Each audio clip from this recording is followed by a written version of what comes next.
the kitchen, I know.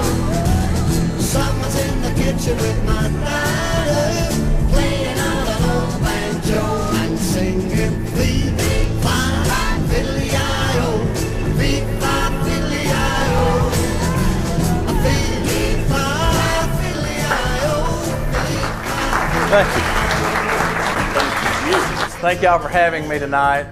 Those of you that were here last month, that's a hard act to follow. Those guys were good. That was an excellent presentation. We enjoyed it thoroughly. I have been collecting railroad memorabilia since I was 12 years old. I'm 58. I started because my grandfather worked for Southern Railway. He was storehouse keeper at Hain Car Shop in Spartanburg. And at the age of 6, I started going every summer, and I would spend the summer in Spartanburg. Well, I'd go to work with him. And at the time, OSHA, I guess, didn't exist. You know? Because as the guys were working on the cars and they were refitting them, I was running through them. I knew all the men. I played on those trains. I rode the yard locomotives. Anything that was there was available to me. So I grew up around this. Didn't work for them, but I grew up around it with my grandfather. At the age of 12, my grandfather decided he was going to clean out his garage. Now, of course, in a child's eyes, this garage was, 19 bays wide and 300 feet long, but it really wasn't. It was a one-car garage. But I did find out one thing with employees of at least Southern Railroad. If they wanted it, they took it home. It didn't matter. I mean, to this day, I have yard tools that are from Southern Railroad. Shovels, rakes, axes, pick, anything. It all came from the railroad. So if these men needed it, they took it home with them. Well, that was the same way with this. We go to clean out the garage, and he gave me 3 things that day. He gave me a lantern, 1934 clear globe lantern. He gave me a long neck oiler that they oiled steam locomotives with. And he gave me this. This came out of one of the presidents of the railroad's business cars. I don't know which one. Yes. And what they did there at Hain, if it had anything to do with passenger service, refurbishing cars, doing anything, it was done at Hain Car Shop in Spartanburg for the Southern Railroad. They did all their work there. So this is what started me into this, because I love this shiny stuff. I do. I do. I was telling somebody earlier, thanks to my non-pro career in football, I have arthritis in my hands from breaking fingers and dislocating them as a child. So I can put on gloves and I can put my hands under that hot water, polishing it. It helps my arthritis. So I don't mind polishing it a bit. And like I said, I love it. It's shiny. There's something about shiny stuff that I like. And so it was just the perfect fit. So from that, I started collecting. I happened to live close to, at the time, to the Anderson flea market. Every Saturday morning at 4 o'clock, I would go down there with my flashlight and I would hunt railroad stuff. My friends were out getting drunk. I was looking for junk. So it kept me out of trouble. But like I said, I've always enjoyed it. And through the years, we have collected quite a few things, Brenda and I. I believe to date, where dining car, china, silver, flatware, and all of it, we have over 2,000 pieces from Southern Railroad. And I bought all of it basically one piece at a time. I've never found big lots of it. I've bought it one piece at a time, here, there, everywhere. So, as we look at this tonight, everything you see is mine.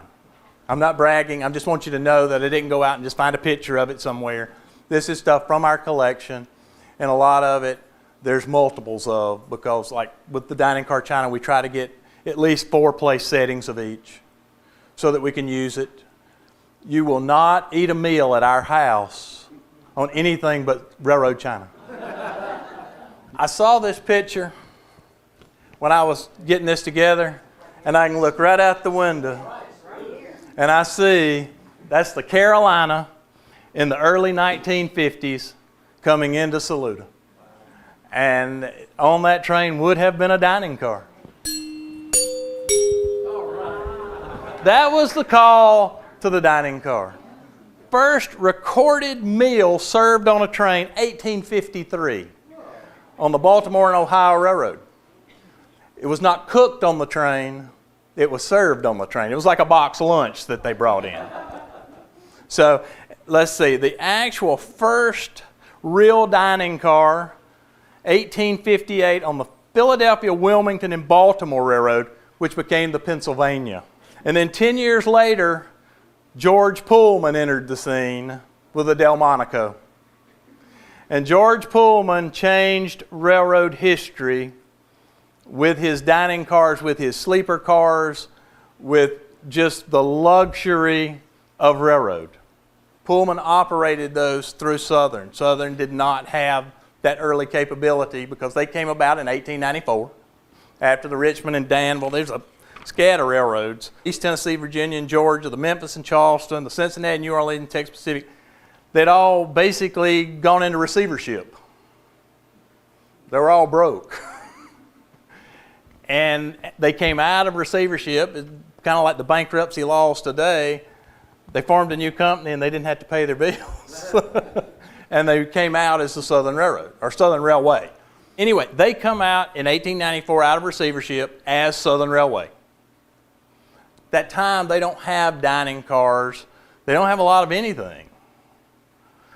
So Pullman is operating this. Pullman operates a long time with them. They operate well into the, 60s with them. But in 1897, Southern Railroad starts their own dining service on some of the smaller trains. This is the first pattern of china that Southern used. It's the SR era. Richmond and Danville's logo was an R and a D with an arrow through it. Southern Railway, SR with an arrow through it. So a lot of that stayed the same. Along with each pattern of china, they also had their silver. And we've got a few pieces of it up here tonight. Most people, when they see this, are going to think it's a dustpan. There you go. See, I'm with a good audience. They know what it is. It's a crumber, where the waiters would clean off your table. They'd have the crumbs and sweep it up. Here's a water pitcher from the same era. Everything that they had, it all had their logos on it, which made it really nice for all of us who collect this stuff. They put their name on it so people wouldn't steal it, but because they put their name on it, people stole it. Here is a menu from 1900. It was heavy food, but it was good food. This is what a typical dining car in that era would have looked like. It was an experience. It was 5-star dining going 60 miles an hour. Just wonderful. I'm going to throw in a little piece of trivia because railroads owned a lot of stuff that people didn't know. And this isn't a Southern piece of trivia, but has anybody ever eaten or drank Deer Park water, bottled water? Deer Park Inn was owned by the Baltimore and Ohio Railroad. The railroad no longer owns it. They've sold, but they owned it well into the late 1990s. You can still get the water, and it does come from the springs at Deer Park. People didn't realize how much the railroad owned. It's like the Greenbrier Hotel. The Greenbrier Hotel was owned by the C&O Railroad. They owned a lot of things and had a lot of interest in things that people didn't know. So I can't speak for other railroads. I can speak for Southern. There were of course, the waiters, the cooks, all of this were African American. The stewards, the men in charge of the dining cars, were white. The waiters would take your order. The cooks would cook your order. The waiters would bring you your bill. And the steward would pick up your bill. The waiters did not touch the money. Only the steward touched the money. And it was, they would bring out a tip tray. Your bill would be on there. You'd put your money on there. They'd go do register, ring it up, bring you change back. So, you know, like I said, it was still quite segregated. I mean, it just was. So we've seen the SR era. The SR era was 1897. They used that pattern of China until 1909. Where you see Southern on this, it had Pullman. So now they're integrating into where we're looking like Pullman. We want all of our trains to kind of look the same. Like I said, Pullman's going to have Pullman on it. Pullman called it the Calumet pattern. This was the Pelican pattern for Southern. So these are some of the different pieces that they had. These are the three platters. That's a 14-inch, 12-inch, and a 9-inch platter. And the railroad used more platters to serve food than plates. Plates, when they used them, were most of the time like this. So you see there was very little room. And they bring out, and they had covers on them. And it was a lot of toast and different things that they actually served on dinner plates. The meals, they served on platters, more so than plates. At the same time that they changed the China, they go to the silver. And it just Southern on the side. They used them and used them and used them. They were just constantly just replating. They just redid them. This was probably used on a business car, not in regular passenger service. This is a one-of-a-kind piece. This was for serving tea in your room. It is 5 pieces. It is on the style of English tea, where you had your tea, your cream, your sugar. So those are the pieces of that. We found the teapot, then we found the creamer. Brenda gave me the creamer one Christmas. She had found it somewhere. And I opened it, and the minute I saw it, I knew what it was. It was like, oh, I know because there was never a top for this teapot. So here's the creamer was the top. And then about 10 years later, we found the top to the creamer. This is more silver that they're using in that same era. They've ordered now from Wallace. On the bottoms of these in the Wallace, if it's in cursive, it had the name on the side at one time. If it was in block letter, it was only bottom marked. But unfortunately, because they did replate them, a lot of the side marks are gone. I've got some big ice buckets that I do wish the side mark was still on. They would have menus for these name trains. Each train that they had their own menus. They had their own silver. So a lot of this silver and things were probably used on different trains. We just don't know which. This is a luggage sticker. Have been given out in this depot. 1915 to 1920. So they were really pushing Asheville, land of the sky. This is when they improved the train service in 1917 to Saluda. I found this when I was going through stuff. It has nothing to do with dining cars, but I thought y'all might enjoy it. Now, 1920s, this is a filler service, going from that 1909 silver to the upcoming 1923 silver. This is just all filler pieces. This is all they had. This is what they got. This is a Christmas menu from 1922. It was a one-day menu. It was for Christmas Day, 1922. I mean, it's just a beautiful menu. We've gone from the 1909, where we were copying the Pullman pattern, to the most beautiful China Southern ever had. This is the peach blossom pattern. This is what's on this table right here. This started in 1923. They used this from 1923 until 1940. And it, like I said, this is just, it was the best that Southern ever had in the way of China. And when they were place settings, this is it. They stepped up their game, because now this is being used on the Crescent Limited. They're no longer relying on Pullman to be their A game. They are their own A game now. This is the silver that they did in 1923. The first silver they bought was from International. Made one order of it. It did not hold up well. The logos, after one replating, the logos were basically gone. This is the picture that's in that picture. And you can barely see the Southern logo here. Yeah, I mean, it was constant that they replated. This particular picture, and I love this picture. We found this, we went to a railroad show. And this was sitting on the floor. It was black as tar. Black. And I asked the guy, because I knew the guy's dad had bought a lot of Southern china and silver when the commissary went out of business in the late 70s. And I said, Leonard, how much is the picture? He's like, where's it from? Oh. I said, what do you want for it? You can have it. Price was right. Yeah, that's great. I didn't know what was under there. So we stopped that night and we got some silver polish and I started polishing. Hotels hate me. You know, you can't get that black out of those white towels.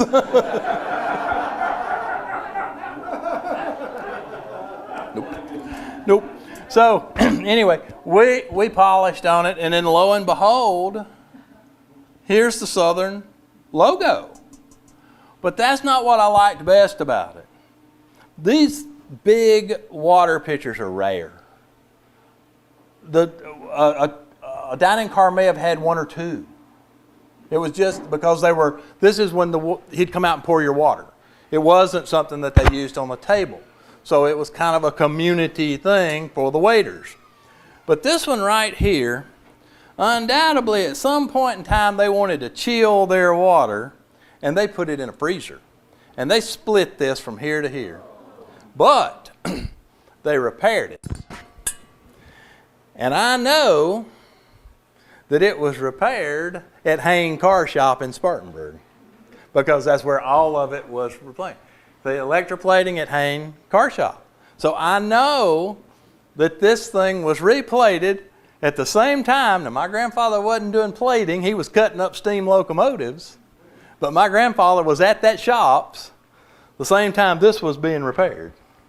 This isn't sterling. This is silver plate. And they would just add another layer of nickel to the top of it. In the 1950s, they're replating silver they bought in the late 1800s, and they're still using it. So all this stuff was just used and used and used and used. So when you find stuff that you can read the logo, somebody stole it real early. I mean, they had to, because it wore. I mean, like I said, this, after plating, the logos were filled in. I've got pieces of this at home that I know are Southern Railway, and I can see kind of where the little circle is. But, like I said, I know where they're from. Tell them we also went back and told them. Oh yeah, we also went back and told this boy, look, this is a Southern picture. What can I'm not going to give it back to you, but what can I pay you for it? And he never would take a penny for it. He said, I was never going to clean it up. It meant nothing to him because he didn't like it because it was repaired. Now, that's what I liked about it. So now they go to this pattern of silver. This was Reed and Barton. It plated real well. They could use it for years. Here again, if they had the China mark, they had the silver mark, they marked all their glassware. Now, all this is barware. And with barware, with an ice bucket, there was one on a car. There was a shaker, there was one on a car. The strainers, there was one on a car. So there weren't multiples of these. But most people would think of this as what? A cocktail shaker, correct? That's not what it is. This was made, and it's what's so great about it is in Reed and Barton's catalog. It was made during Prohibition. This is a lemonade shaker. And you strain the lemonade. But yeah, they did, even in their catalog, they did not list them as cocktail shakers. Now, right after Prohibition, they were a cocktail shaker again. But during Prohibition, they were lemonade shakers. I love it. I mean, that's just... And then, of course, they had their menus. They had where you could get the drinks. And this would have been in a club car.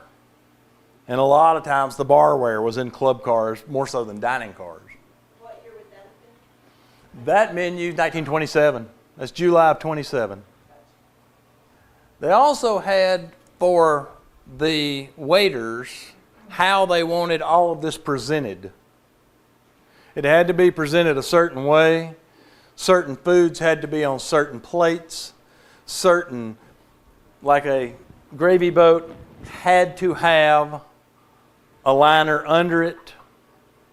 I mean, and the best one, and I apologize because we are under construction at my house, and our butter pats are packed away, but each person would have a butter pat where they would put your butter on. A little small 2.5, 3-inch plate. Same logos, same everything. And as they sliced the butter, it had to be a 1/4 inch thick, and each pat of butter had to have 3 fork tongs in the top of it. It could not be touched. It had to be. And these men would get fired if it wasn't that way. They were very strict on all of this stuff. I was telling this gentleman, we have lots of cookbooks from lots of railroads, but we have a Pullman cookbook that's like, it's a notebook, and it's like this thick. But the beauty of the Pullman cookbook, with every meal, with every dish, it shows you how it looked on the plate in color. In color. Here's a menu from 1931, I believe it is, still promoting the land of the sky. According to the railroad, they never made 1 penny off dining car service. That they more or less lost money all the time on it, but they had to have it on the train. But it was not a money maker, it was a money loser. This is china that is bought in 1941. We're coming out of the Depression. We're not into World War II yet. So in April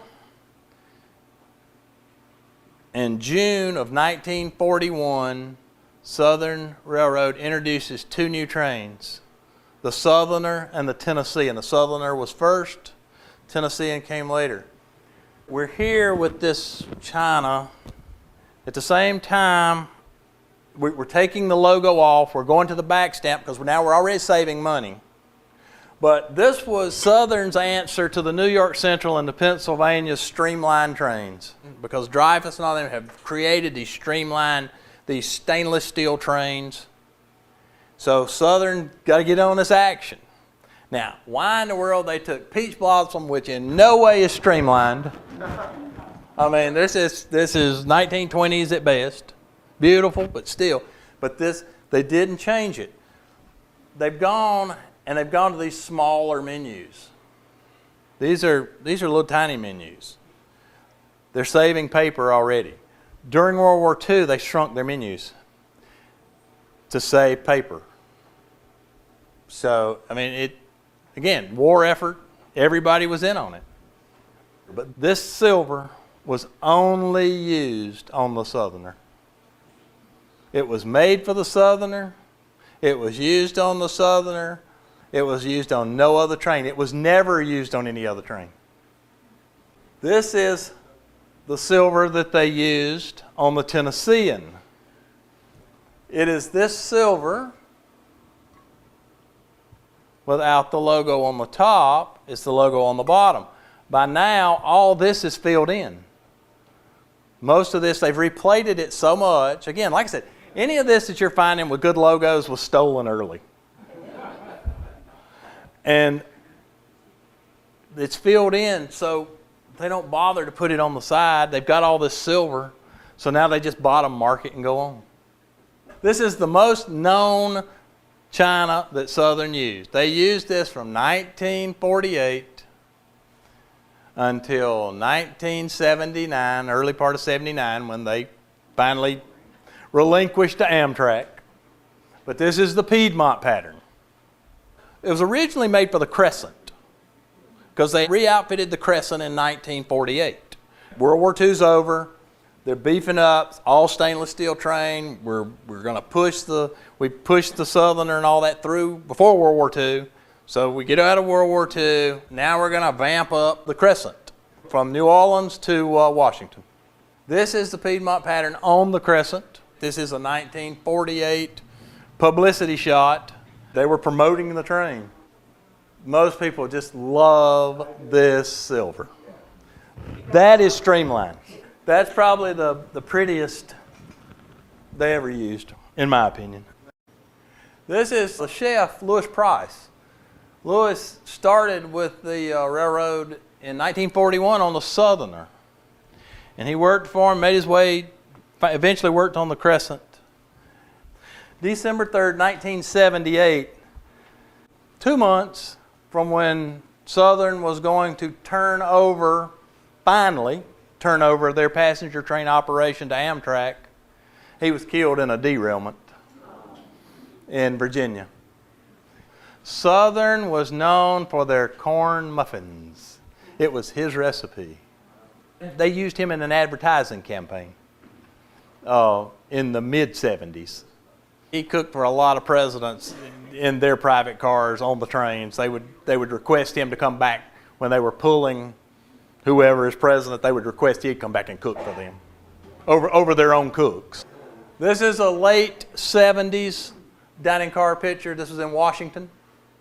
Again, this is on the Crescent. They were still trying to promote themselves even though they were just at the end of time. Some more of the smaller pieces, the mustard pots, toothpick holders. Toothpick holders, there was one per car. And they were set on a buffet near where the steward was, so you went by and got one. They were not on each table. Down at the bottom, the little forks, corn on the cob holders. And a waiter's badge, number 4 waiter's badge. That's from Southern. And then that's the last menu, last day of the Southern Crescent. Dining car service from 1897 till they finally succumbed to Amtrak on February 1st, 1979. Southern was the last one to go. 10 years earlier, everybody else in the United States had succumbed to Amtrak. Even though they weren't making money, they wanted to stay in the passenger business. And like I said, they held on about 10 years longer than anybody else. And I've spent most of my life fooling with railroad stuff. And I've enjoyed every minute of it. So, thank you.